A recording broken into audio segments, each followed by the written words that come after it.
জ্ঞান hub YouTube চেনেললৈ আপোনালোকক স্বাগতম জনাইছোঁ। আজি আমি এনেকুৱা এটা বিষয় আলোচনা কৰিম যিটো বিষয়ৰ পৰা আহিবলগীয়া বিভিন্ন ধৰণৰ প্ৰতিযোগিতামূলক পৰীক্ষাত প্ৰশ্ন থকাৰ সম্ভাৱনা যথেষ্ট আছে। মানে এক কথাত ক'ব গ'লে এটা অতি গুৰুত্বপূৰ্ণ বিষয়, আৰু যিটো বিষয়ে বিভিন্ন ধৰণৰ প্ৰতিযোগিতামূলক পৰীক্ষাত তাৰ পৰা প্ৰশ্ন অহা আমি দেখিবলৈ পাম। গতিকে বিষয়টো হৈছে কি? নতুন সংসদ ভৱন। আমি জানো যে ভাৰতত যিটো আগৰ সংসদ ভৱন আছিল তাত এটা নতুন সংসদ ভৱন কি কৰা হৈছে, সেই নিৰ্মাণ কৰা হৈছে। আৰু এই নতুন সংসদ ভৱনটো ভাৰতৰ প্ৰধানমন্ত্ৰী মাননীয় নৰেন্দ্ৰ মোদী ডাঙৰীয়াই উদ্বোধন কৰিছে। গতিকে এই সংসদ ভৱনটোৰ লগত জড়িত বিভিন্ন ধৰণৰ বিষয়বিলাক আদি আমি আলোচনা কৰিম। তো প্ৰথম প্ৰশ্নটো হৈছে কি? নতুন সংসদ ভৱনত ৰাজ্যসভাৰ বাবে কিমান আসনৰ ব্যৱস্থা আছে? এতিয়া সংসদ বুলি যদি আমি কওঁ যে ইয়াক পাৰ্লিয়ামেণ্ট বুলি কয় ইংলিছত। এই সংসদত আমি দুটা সদন পাওঁ। এটা হৈছে লোকসভা, যাক নিম্ন সদন বুলি কোৱা হয়। আনটো হৈছে ৰাজ্যসভা, যাক আমাৰ উচ্চ সদন বুলি কোৱা হয়।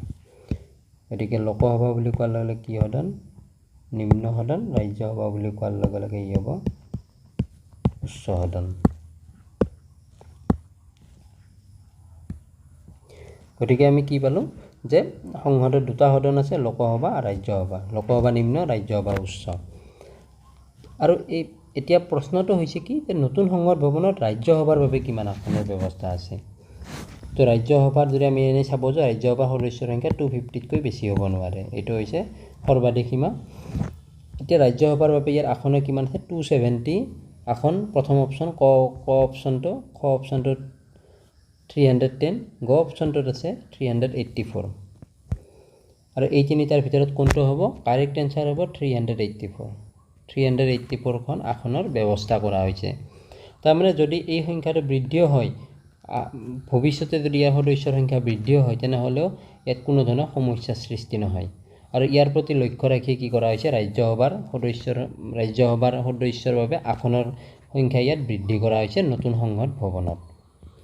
নতুন সংসদ ভৱনটো নিৰ্মাণ কৰাৰ এটা গুৰুত্বপূৰ্ণ বিষয় হৈছে কি? তাৰ বিভিন্ন ধৰণৰ যদি আমি চাব যাওঁ, তাৰ আসনৰ সংখ্যা বৃদ্ধিয়ে হওক বা তাৰ টেকন'লজিটোৱে ডেভেলপ কৰাৰ ক্ষেত্ৰতেই হওক, এই বিভিন্ন কথা লক্ষ্য ৰাখি কি কৰা হৈছে? নতুন সংসদ ভৱনটো নিৰ্মাণ কৰা হৈছে। আৰু এই নতুন সংসদ ভৱনত কি কৰা হৈছে? ৰাজ্যসভাৰ বাবে 384খন আসনৰ ব্যৱস্থা কৰা হৈছে। তাৰপিছত যদি আমি চাব যাওঁ, নেক্সট কুৱেশ্যন হৈছে কি? নতুন সংসদ ভৱনত লোকসভাৰ বাবে কিমান আসনৰ ব্যৱস্থা কৰা হৈছে? লোকসভা আমি কি বুলি কৈছোঁ? যে সংসদৰে এটা সদন হৈছে লোকসভা, যাক নিম্ন সদন বুলি কোৱা হয়। গতিকে ইয়াত প্ৰশ্ন সুধিছে লোকসভাৰ।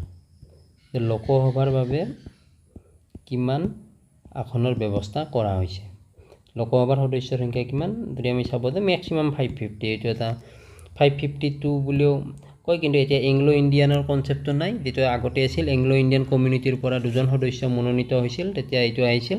কিন্তু এতিয়া আমি যদি চাব যাওঁ 550 আমি মেক্সিমাম বুলি ক'ব পাৰোঁ। গতিকে লোকসভাৰ সদস্যৰ বাবে কিমান আসনৰ ব্যৱস্থা কৰা হৈছে নতুন সংসদ ভৱনত?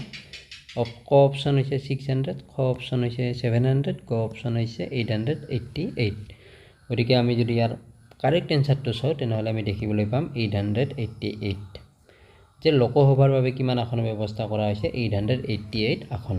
তাৰমানে এই যদি লোকসভাৰ সদস্যৰ সংখ্যা যদি ৰাজ্যসভাৰ দৰে যদি কেতিয়াবা বৃদ্ধিও হয়, তেনেহ'লে তাত কোনো ধৰণৰ সমস্যাৰ সৃষ্টি নহয়। আৰু সেইবাবে লোকসভাৰ বাবে কিমান আসন আছে? 888। গতিকে পৰীক্ষাত আহিলে কি হ'ব? এনচাৰ 888খন আসনৰ ব্যৱস্থা কৰা হৈছে। কিহৰ বাবে? লোকসভাৰ বাবে।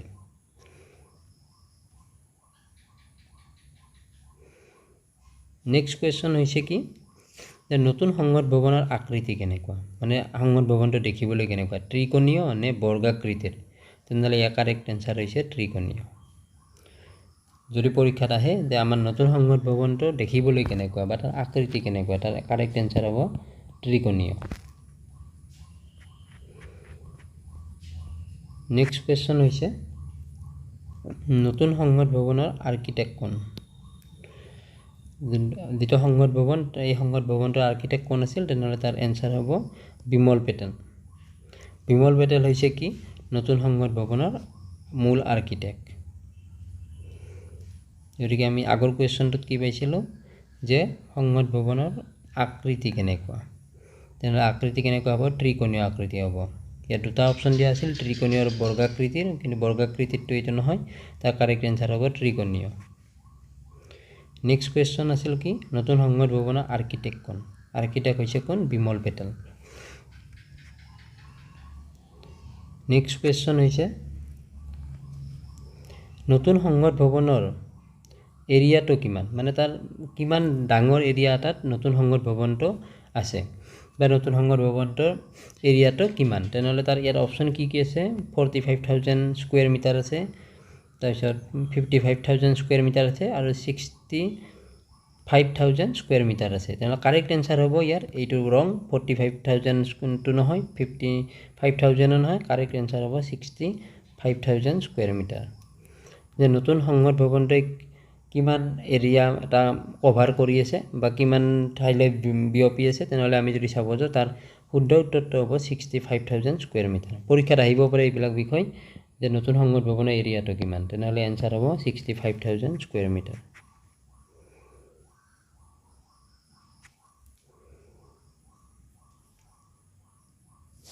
নেক্সট কুৱেশ্যন হৈছে নতুন সংসদ ভৱন নিৰ্মাণত কিমান খৰচ হৈছিল। এইটো সংসদ ভৱনটোৰ নিৰ্মাণত ব্যয় কিমান হৈছিল, ইয়াৰ অপশ্যন আছে 850 কোটি, 900 আৰু 970। এইটো প্ৰায় আছে, এইটো আনুমানিক এক ধৰণৰ যে ইয়াতকৈ অলপ কম বেছি হ'ব পাৰে। তো ইয়াৰ কাৰেক্ট এনসাৰ যদি আমি চাব যাওঁ তেনেহ'লে আমি দেখিবলৈ পাওঁ 970।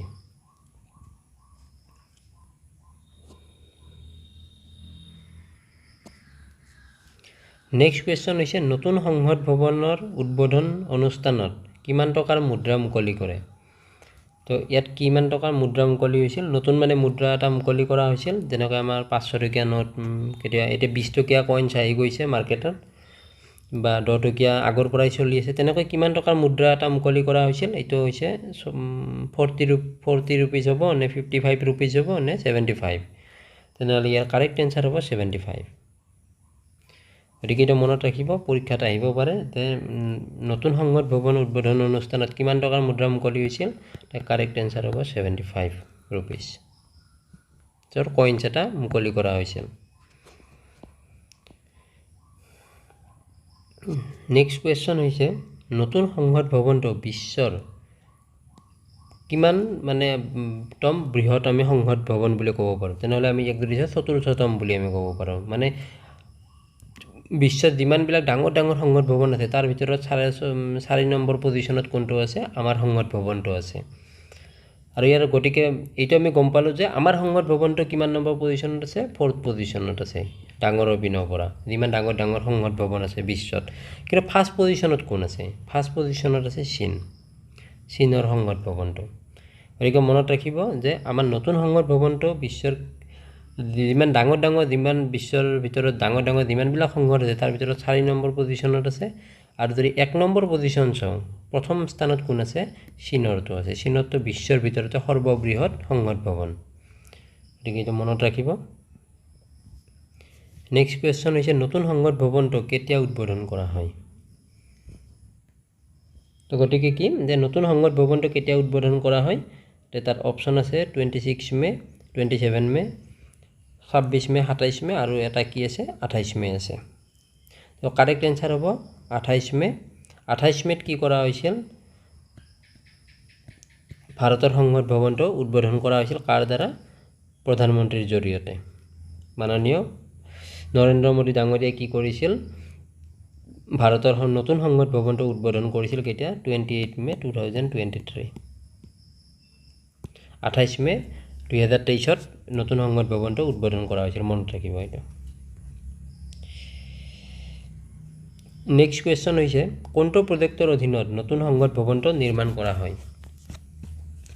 এই প্ৰজেক্টটো হৈছে কি চেণ্ট্ৰেল ভিষ্টা ৰিডেভেলপমেণ্ট প্ৰজেক্ট। এই প্ৰজেক্টৰ আণ্ডাৰত বিভিন্ন ধৰণৰ কাম কৰি আছে আৰু তাৰ ভিতৰত এটা কাম হৈছে কি আমাৰ নতুন সংসদ ভৱনটো।